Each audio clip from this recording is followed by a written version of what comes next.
بسم اللہ الرحمن الرحیم۔ ڈسکور اوریجنل کے معزز ناظرین، السلام علیکم۔ اب کس نمبر 361 ملاحظہ فرمائیں۔ میرا دماغ چکرا گیا۔ اب مغرب کا وقت ہو گیا تھا۔ اکرام نے ٹیکسی کا رخ اپنے گھر کی طرف موڑا۔ اس نے میرے فضول سوالات کے معقول جوابات تک نہیں دیے اور صاف کہا کہ چاند بھائی کے گھر جانے سے بہتر ہے کہ تو لائن حاضر ہو جا۔ بعد میں اس نے میرے جذبے کو دیکھتے ہوئے سوچنے اور مناسب کارروائی کرنے کا وعدہ کیا۔ ہم جب واپس ہوئے تو ہر طرف اندھیرا تھا۔ ٹیکسی کو ہم نے سڑک پر ہی چھوڑ دیا۔ جب اکرام شیخ پہلے کی طرح سب انسپیکٹر بن گیا تو میں نے گلی میں جھانک کر آل کلیئر کا سگنل دیا اور وہ باہر گیا تو میں نے تالا لگا دیا۔ پھر میں اس کے ساتھ کسی زیر حراست ملزم کی طرح چلنے لگا۔ جہانگیر روڈ ویسٹ کے اس کوارٹر میں بھی اندھیرا تھا، موت کا بے حس، سرد، شفاف اور آسیب زدہ اندھیرا، جس میں افتخار عارف سے مختصر رفاقت کی یادیں گم ہو گئی تھی۔ باہر پیرا بھی کوئی نہیں تھا، مگر پولیس نے مجسٹریٹ کی موجودگی میں کوارٹر کو سر بمہر کر دیا تھا۔ پھر رات کا وہ وقت تھا جب ٹی وی پر شوکت صدیقی کے ناول پر مبنی سیریل خدا کی بستی پیش کیا جاتا تھا، اور اس کی مقبولیت کا یہ عالم تھا کہ سڑکیں گلیاں کچھ سنسان سی لگتی تھی اور گھروں کی کھلی کھڑکیوں کے سامنے اور دکانوں کے سامنے لوگوں کے ہجوم کھڑے نظر آتے تھے، جیسے انہیں ہپناٹائز کر دیا گیا ہو۔ کسی نے ہمیں کوارٹر کی دیوار پھاند کے اندر داخل ہوتے نہیں دیکھا تو میں نے خدا کا شکر ادا کیا۔ ہم ایک سنگین جرم کے مرتکب ہو رہے تھے، لیکن میں اکرام کا ساتھ دینے پر مجبور تھا۔ ابھی ہم صحن میں اترے ہی تھے کہ اندھیرے سے ایک سایہ سا جدا ہوا اور کسی نے کہا، آئیے تشریف لائیے، مجھے معلوم تھا کہ آپ یہاں ضرور آئیں گے، مگر یہ آپ کے ساتھ کون ہے؟ میں اور اکرام اپنی جگہ پر منجمد ہو گئے۔ اس کا اور میرا ہاتھ اپنے ریوالور کی طرف بڑھ گیا اور رک گیا۔ وہ آواز میرے لیے بالکل اجنبی تھی اور شاید اکرام کے لیے بھی۔ کون ہو تم؟ اکرام شیخ نے آواز برقرار رکھتے ہوئے کسی حقیقی پولیس افسر کی طرح سوال کیا۔ وہ شخص جو اندھیرے میں صرف ایک سایہ لگتا تھا اپنے ہاتھ میں ریوالور لیے کھڑا تھا، اور اس کی بیرل کی غیر معمولی طوالت بتاتی تھی کہ ریوالور میں سائلنسر کا اضافہ کیا گیا ہے۔ اس نے اکرام کی بات کا کوئی جواب نہیں دیا۔ کیا تمہیں معلوم نہیں کہ یہ گھر پولیس کی تحویل میں ہے؟ پھر تم نے جرات کیسے کی اس طرح اندر داخل ہونے کی؟ اکرام شیخ نے گرج کر کہا۔ اندھیرے سے دو اور سائے پیدا ہوئے اور پہلے شخص کے دائیں بائیں سے آگے بڑھے، اپنے ہاتھ اوپر رکھنا سورما۔ پہلے والے شخص نے کہا، ورنہ تمہیں بھی پتہ نہیں چلے گا کہ تمہارے شریر نے کب تمہاری آتما کا ساتھ چھوڑا۔ شریر، آتما، میرے ذہن کو ایک جھٹکا سا لگا۔ ہندی کے ایسے الفاظ اردو میں اور بھی بہت ہیں، جیسے پریم اور شانتی، دھرتی اور آکاش، یا دکھ سکھ، جو عام لوگ بھی استعمال کر لیتے ہیں، مگر جسم اور روح کی جگہ شریر اور آتما وہی استعمال کرے گا جو ہندی بولتا ہو۔ رک جاؤ وہیں۔ میں نے ایک دم ریوالور نکال لیا۔ تم اتنی آسانی سے ہمیں نہیں پکڑ سکتے، ہم مرتے مرتے تمہیں بھی مار دیں گے۔ اس کے بعد جو کچھ ہوا وہ میرے لیے ناقابل یقین تھا۔ میں نے سائلنسر میں دب جانے والی گولی کی آواز سنی اور ریوالور میرے خاص سے اڑ گیا، جیسے ہاتھوں کے طوطے اڑ جاتے ہیں۔ دنیا میں ایک سے بڑھ کر ایک ماہر نشانے باز موجود ہیں جن کے سامنے میں طفل مکتب ہوں۔ یہ حقیقت مجھے بادل نخواستہ تسلیم کرنی پڑی، کیونکہ اس شخص نے اپنی جگہ سے حرکت کیے بغیر اندھیرے میں اندازے سے گولی چلائی تھی، اور کمال یہ کیا تھا کہ میرے ہاتھ پر خراش بھی نہیں آنے دی تھی۔ تاہم دونوں آگے بڑھنے والے گوریلے رک گئے تھے۔ وہ اندھیرے میں سیاہ بھوت نظر آتے تھے، اپنے 6 فٹ سے زیادہ نکلتے ہوئے قد اور توانا جسموں کے باوجود اس شخص کے حکم کے غلام تھے جو دبلا پتلا اور پستہ کامت تھا، حد درجہ پرسکون اور متحمل مزاج اور ٹھنڈے دماغ والا۔ تم کیا سمجھتے ہو کہ ہمیں یہاں سے لے جاؤ گے؟ اکرام شیخ نے کہا۔ باہر پولیس کا پہرا ہے، اپنا ریوالور دے دو، پہلے شخص نے کہا۔ ابھی تک نہ وہ اکرام شیخ کے لہجے سے متاثر ہوا تھا اور نہ اس نے یہ ضروری سمجھا تھا کہ اس کی کسی بھی بات کا جواب دے دو یار، کچھ مانگنے والے کو انکار نہیں کرنا چاہیے۔ میں نے اکرام سے کہا، یہی ہماری شان ہے، جو دل مانگے اسے دل دے دو، جو جاں مانگے اسے جاں۔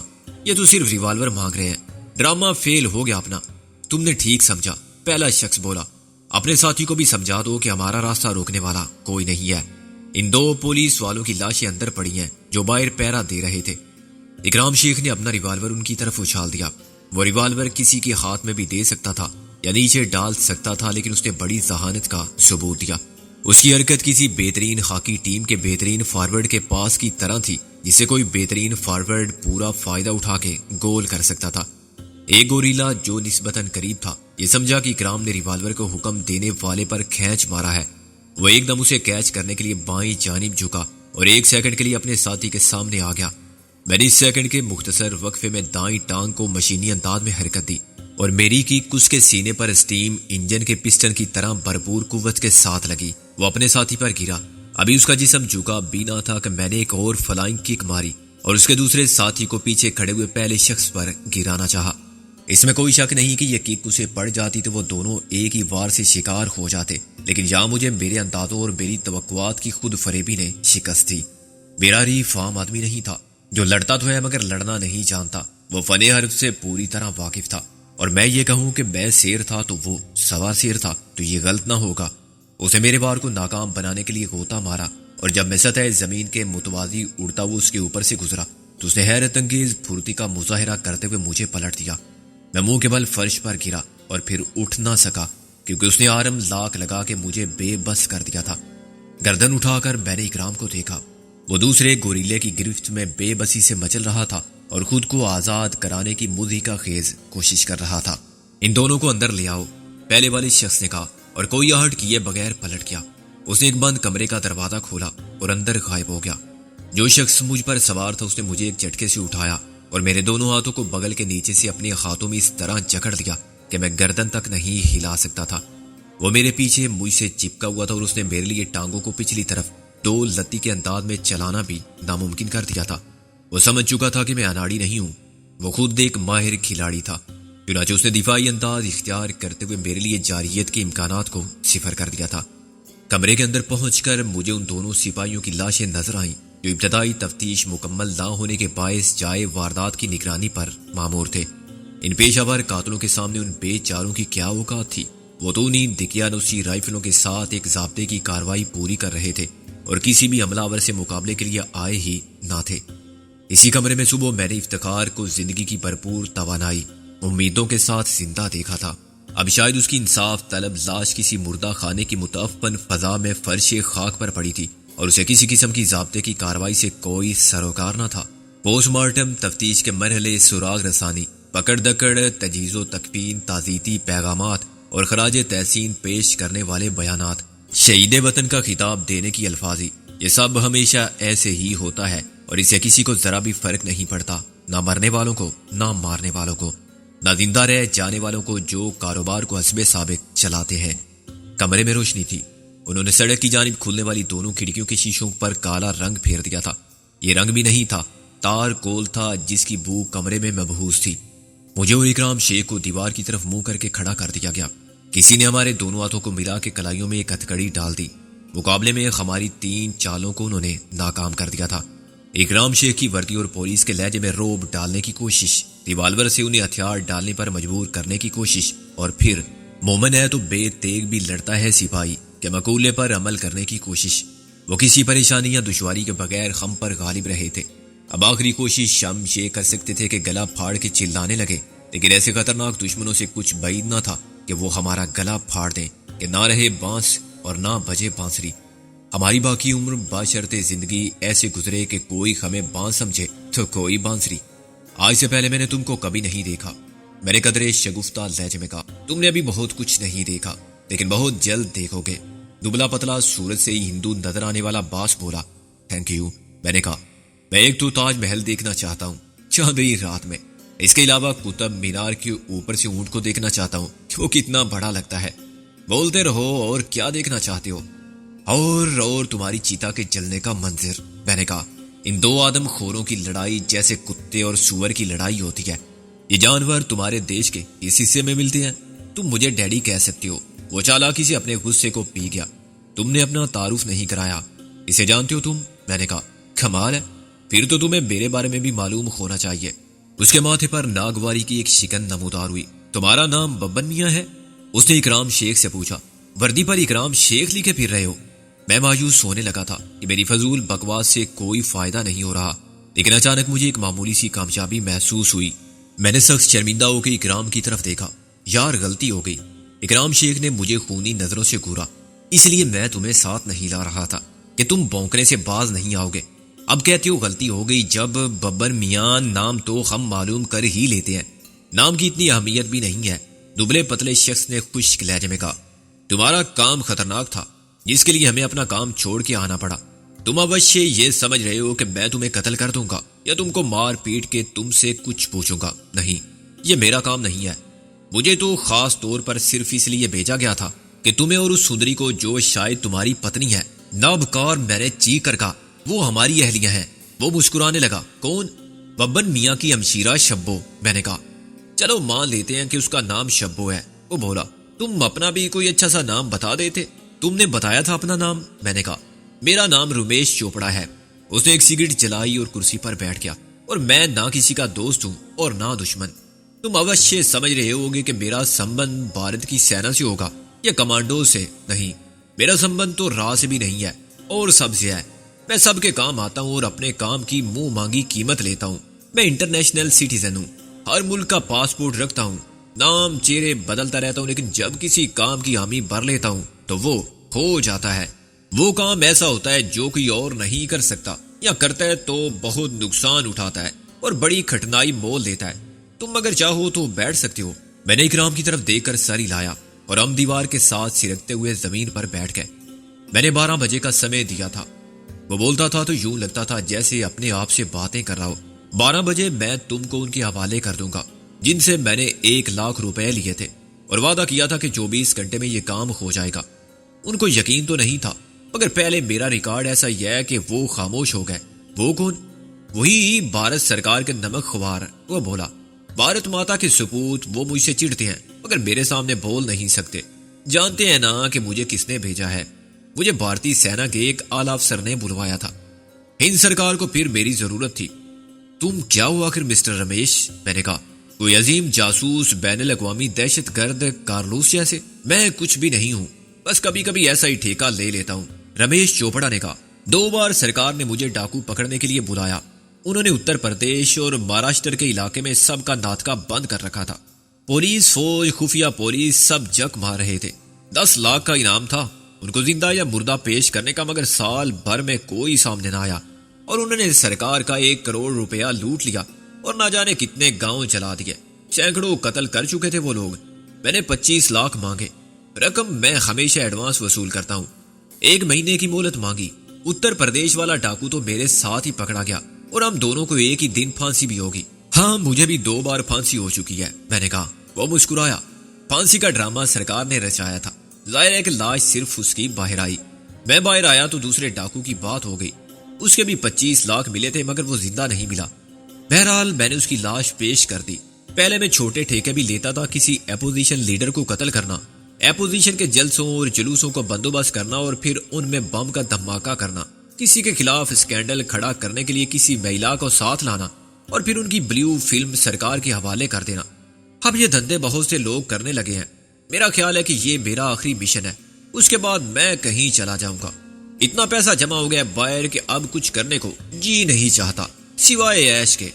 یہ سب باتیں تم ہمیں کیوں سنا رہے ہو؟ بس ایسے ہی وقت گزارنے کے لیے۔ تم نے تعارف کرانے کو کہا تھا نا۔ تعارف کے بعد لوگ رسمن کہتے ہیں کہ مجھے آپ سے مل کر بڑی خوشی ہوئی۔ میں نے کہا لیکن تم ایسا نہیں کہہ سکتے۔ کیوں نہیں کہہ سکتا؟ میں نے کہا اس لیے کہ یہ سراسر جھوٹ ہوگا۔ وہ بولا لوگ بھی عموماً جھوٹ ہی کہتے ہیں۔ میں نے کہا ہمارے ماحول کے ادب آداب میں بھی منافقت کا رنگ آ گیا ہے، لیکن میں تمہاری صاف گوئی سے متاثر ہوا۔ یہ بھی جھوٹ ہے۔ اس نے میری بات کاٹ دی۔ میں سمجھتا ہوں کہ خوش آمد سے تمہیں خوش کر کے میں اپنے لیے کوئی رعایت حاصل نہیں کر سکتا۔ میں نے کہا اس لیے میں نقد سودے کی بات کرتا ہوں۔ کیا تم سودا کرنے کی پوزیشن میں ہو؟ وہ مسکرایا۔ جو شخص اس کے جذبات یا اس کا ایمان اور ضمیر برائے فروخت ہو، اس سے کوئی بھی شخص سودا کرنے کی پوزیشن میں رہتا ہے جس کے پاس معاوضہ ادا کرنے کی طاقت ہو۔ میں نے کہا یہ میرا ایک خاص زاویہ نگاہ ہے، تم اس سے اختلاف کر سکتے ہو کہ تم بھی ایک طوائف ہو۔ وہ ہنس پڑا۔ What a funny thing to سے۔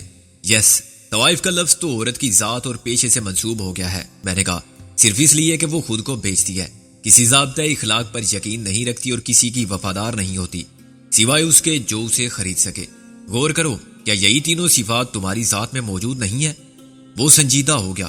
اسے یکلخت اپنی نظر میں وہ عزت، وقت اور اہمیت حاصل نہیں رہی تھی جو اس کی طاقت تھی، جس پر اسے غرور تھا۔ گویا تم مجھے خریدنا چاہتے ہو؟ وہ بولا ہاں۔ تم خریداروں کے درمیان فرق تو نہیں رکھتے نا، کالے گورے کا، ہندوستانی یا پاکستانی کا؟ Will you shut up?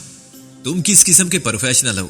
صاف کیوں نہیں کہتے کہ تم ایک مقامی سطح پر طاقت حاصل کر لینے والے بدماش ہو؟ تم نے کارلوس کا نام ضرور سنا ہوگا، اس کی خدمات ہر حکومت حاصل کر سکتی ہے۔ کوئی بھی صنعت کار، اسمگلر یا ڈالر کنگ حاصل کر سکتا ہے اپنے حریف کے خلاف۔ تم کو بھی اس کی سطح پر آ کے غیر جذباتی انداز میں کام کرنا چاہیے۔ قومیت، مذہب، ملک اور نسل، سیاسی نظریات اور اخلاقیات کو بالائے طاق رکھ کے business is business, that is all. تم کہنا کیا چاہتے ہو؟ اس نے لاجواب ہو کر کہا۔ یہی کہ کسی نے تم کو میری گرفتاری پر مامور کیا اور اس کی ایک قیمت ادا کی۔ تم نے کیوں اور کیسے کا کوئی سوال نہیں کیا۔ یہی کام میں تم سے لینا چاہتا ہوں۔ میں نے کہا، کیا مطلب؟ مطلب تو بہت صاف ہے اور تم جیسے ذہین آدمی کو سوچنا چاہیے۔ میں تم کو 5 لاکھ زیادہ آفر کرتا ہوں۔ میں نے کہا، کس بات کے؟ جس نے تمہیں یہاں بھیجا اور معاوضہ عطا کیا۔ میں نے کہا کہ مجھے زندہ یا مردہ پیش کرو۔ میں تم سے کانٹریکٹ کرتا ہوں کہ اسے میرے سامنے زندہ یا مردہ پیش کرو، اور جتنا معاوضہ اس نے تم کو دیا ہے میں اسے 5 لاکھ زیادہ دیتا ہوں۔ کیا تم پاگل ہو گئے ہو؟ کیوں؟ اس میں کون سی پاگل پن کی بات ہے؟ میں نے کہا، 5 کم ہے تو 10 لاکھ کر لو، مگر دیٹ از دی لمٹ۔ کہاں سے لاؤ گے تم اتنی رقم؟ وہ مجھے گھورنے لگا۔ یہ سوچنا تمہارا کام نہیں ہے۔ میں نے کہا، میں تم کو نقد رقم ادا کروں گا، مگر یہ اب کیسے ہو سکتا ہے کہ میں دونوں پارٹنر سے کانٹریکٹ کر لوں؟ وہ چلا کے بولا، ہو کیوں نہیں سکتا؟ تم چھوٹا کانٹریکٹ کینسل کر دو۔ ظاہر ہے ہر معاہدہ کسی بھی وقت کینسل ہو سکتا ہے، مگر دونوں فریقوں کی رضامندی سے۔ وہ بولا، دوسرا فریق تمہارا کیا بگاڑ سکتا ہے؟ میں نے کہا، تم کہہ سکتے ہو کہ سوری، سکندر بخت ہاتھ سے نکل گیا اور اس کا سراغ نہیں مل رہا ہے، اور تم ایمانداری سے ان کا دیا ہوا معاوضہ واپس کر سکتے ہو۔ ڈیم اٹ، یہ ایمانداری کا نہیں میری گڈ ول کا معاملہ ہے۔ وہ چلا کے بولا، تم چاہتے ہو کہ پہلے میں اپنی ناکامی اور نااہلی کا اعتراف کر لوں، صرف 10 لاکھ کے منافع کی خاطر اپنی ساری گڈ ول قربان کر دوں؟ آئندہ کیا ہوگا یہ جانتے ہو؟ لوگ مجھے کانٹریکٹ دیتے ہوئے تذبذب کا شکار ہوں گے۔ آج تک وہ کہتے ہیں کہ میرے کانٹریکٹ میں ناکامی کا لفظ شامل نہیں ہوتا۔ یہ شک ہی نہیں ہوتی کہ میں ناکام رہا تو کیا ہوگا۔ ایک ناکامی جو میری پہلی ناکامی ہوگی کا اتنا چرچا ہوگا کہ میری مارکیٹ خراب ہو جائے گی۔ اس کے علاوہ کیا تم انہیں بیوقوف سمجھتے ہو کہ وہ میرے کہے کو سچ مان لیں گے؟ انہیں بلاخر معلوم ہو جائے گا کہ تم نہ ماؤنٹ ایورسٹ پر بیٹھے ہو نہ کہیں اور، پھر وہ سمجھیں گے کہ میں ان کے اعتماد کو دھوکہ دے چکا ہوں۔ شاید تم سے مل گیا، پھر کیا وہ مجھے معاف کریں گے؟ اب میں لاجواب ہو گیا۔ تم نے ہی ریٹائرمنٹ کی بات کی تھی، اس آخری کانٹریکٹ میں تم 10 لاکھ زیادہ لے کر فائدے میں رہتے۔ یو فول، میں تمام عمر افسوس کرتا کہ صرف 10 لاکھ کے لیے میں نے اپنے کیریئر کو ناکامی پر ختم کیا۔ کرکٹ، باکسنگ، ہر سپورٹ چیمپئن اپنے عروج پر ریٹائر ہو جاتا ہے تو مرتے دم تک اس احساس سے مطمئن رہتا ہے کہ کسی نے اسے شکست نہیں دی تھی۔ دوسرا وہ ہوتا ہے جو اس حقیقت کو نہیں سمجھتا کہ دنیا کے میدان میں ہر شخص کسی بھی وقت اچانک نمودار ہو جانے والے نئے چیمپئن کے سامنے سر نگو ہو سکتا ہے۔ لافانی کوئی چیز نہیں ہے، نہ طاقت، نہ حسن، نہ حاکمیت، اور نہ ہی خود آدمی۔ وہ ایک دم چپ ہو گیا۔ اسے محسوس کیا کہ وہ میری بات سے مشتعل ہو گیا ہے اور چلانے لگا ہے، حالانکہ وہ آسانی سے صرف ایک لفظ نو کہہ کے بھی بات ختم کر سکتا تھا۔ خاموش رہ کے بھی اور انکار میں گردن ہلا کے بھی اس نے اپنی گھڑی دیکھی، پھر ایک جمائی لی۔ وقت تو ہو گیا ہے، ابھی 10 منٹ باقی ہیں۔ میں نے کہا۔ وہ تلخی سے مسکرایا۔ مجھے معلوم ہے 1 منٹ میں بھی بہت کچھ ہوتا رہا ہے۔ میں نے کہا۔ بروٹس نے سیزر کے خنجر گونپ دیا۔ نور جان ایک کبوتر چھوڑ کے شہنشاہ ہند کو تسخیر کر لیا۔ ایٹم بم نے ایک شہر کے پورے انسانوں کو سانس لینے کی مہلت تک نہ دی، ایک جنگ عظیم ختم کر دی۔ یہاں 1 منٹ میں تم بازی پلٹ دو گے؟ وہ تنظر بولا۔ میں نہ صحیح، قدرت تو بہت کچھ کر سکتی ہے۔ میں نے کہا، مثلاً اچانک زلزلہ آ جائے اور یہ چھت تم پر آ گرے یا تمہارا ہارٹ فیل ہو جائے، لیکن ایسا کچھ بھی نہیں ہوا۔ باہر ایک کار کا ہارن سنائی دیا اور وہ اٹھ کھڑا ہوا۔ میں نے اس کے چہرے پر اطمینان کی اور خوشی کی مسکراہٹ دیکھی۔ میں اپنا آخری معاہدہ پورا کرنے میں کامیاب رہا مسٹر سکندر بخت، اور اب میں چلتے چلتے ایک بات کا اعتراف کر لوں، اس میں میرے لیے شرمندگی کی کوئی بات نہیں۔ تم یقیناً مجھ پر برتری رکھتے تھے ہر اعتبار سے، اور میرا سب سے مشکل اور طاقتور شکار ثابت ہوئے۔ اس خیال میں میرے لیے ہمیشہ فخر کی بات ہوگی، بالکل اسی طرح جیسے کوئی شکاری فخر سے کہتا ہے کہ اس نے جو آخری آدم خور شیر مارا وہ سب سے خطرناک تھا۔ ہارن باہر سے پھر سنائی دیا۔ ان سے کہو کہ اندر آ جائیں۔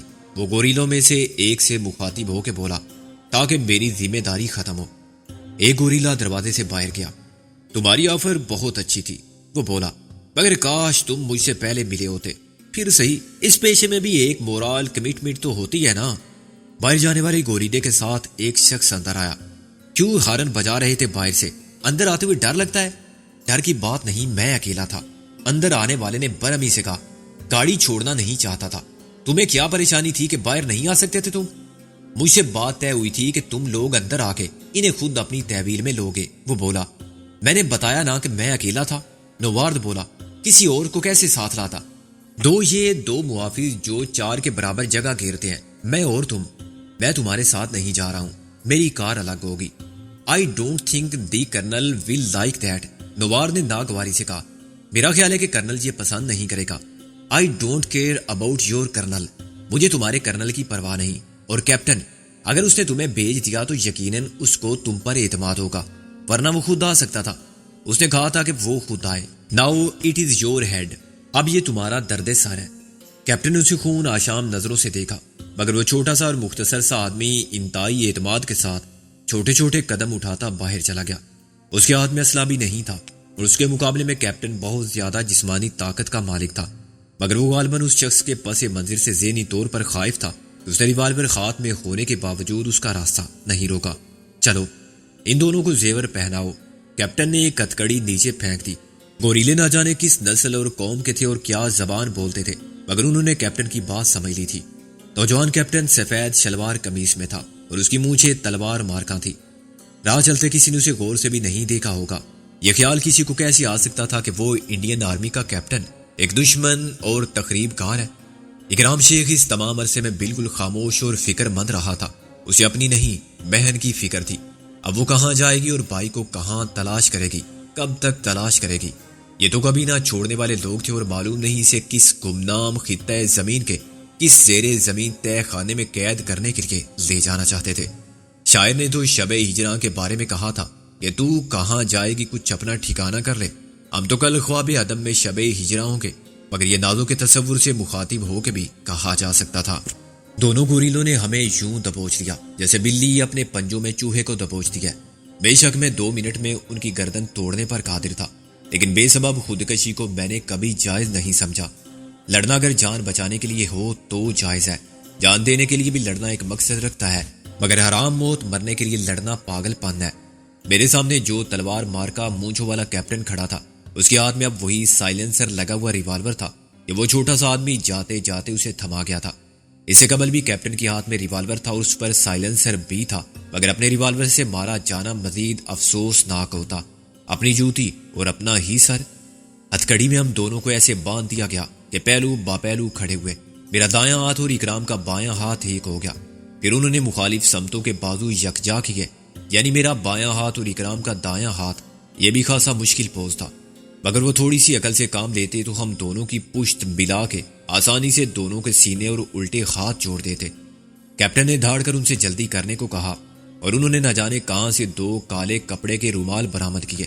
ایک رومال میری آنکھوں پر آ گیا تو دنیا میری نظر سے اوجھل ہو گئی. میں نے فرض کیا کہ یہی اکرام شیخ کے ساتھ بھی ہوا ہوگا. میری توقع کے مطابق آخری کام یہ ہوا کہ میرے لبوں پر مہر خاموشی ثبت کر دی گئی، یعنی بہت سخت چپکنے والے ٹیپ لگا کے مجھے شٹ اپ کر دیا گیا. تاہم وہ میرے خیالوں کو بند نہیں کر سکتے تھے. میں نے زبان خاموشی میں فیض کا شعر پڑھا اور اپنے دل کو شاد کیا. یہ ایک عادت سی ہو گئی تھی کہ بدترین حالات میں بھی جب نا امیدی کے سوا کچھ نہیں رہتا، دل کسی گمنام امید کی کرن کو تلاش کرتا رہتا تھا اور پرسکون رہتا تھا. اسے کچھ بھی کہا جا سکتا ہے، ایمان بالغیب یقین.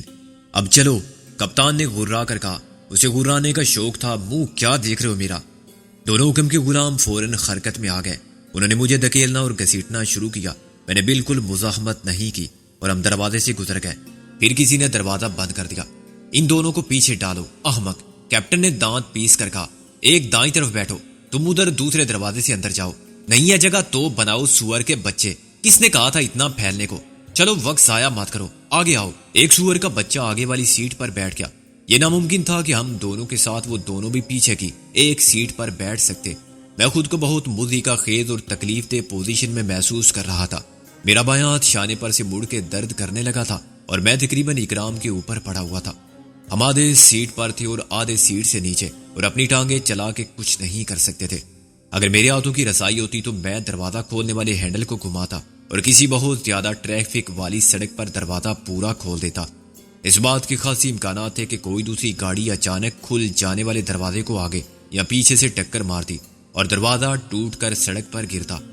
دوسری گاڑی والا اپنے نقصان پر روتا اور اس گاڑی کو ہرگز جانے نہ دیتا جس کے ڈرائیور کی مجرمانہ غلطی سے دروازہ کھلا اور حادثہ ہوا۔ شاید اتنی ٹریفک میں وہ فرار نہ ہو پاتا، اور جب بہت سی گاڑیاں رک جاتی اور بہت سے لوگ آ جاتے تو وہ دیکھتے کہ پیچھے والی سیٹ پر تو عجیب فلمی صورتحال ہے۔ مگر یہ سب میں نے صرف تصور میں دیکھا۔ 1 منٹ سے بھی کم وقت میں عملاً میں ہاتھ بھی نہ ہلا سکا۔ میں نے دل کو تسلی دی کہ میرا پلان ویسے بھی کامیاب نہ ہوتا۔ عام طور پر ایسی گاڑیوں کے اندر سے ہینڈل نکال دیے جاتے ہیں۔ مزید یہ کہ گوریلا تو ہمارے ساتھ ہی تشریف فرما تھا اور دوسرا اگلی سیٹ پر کون سا دور تھا۔ او مائی گاڈ، کیپٹن نے اچانک چلا کر کہا۔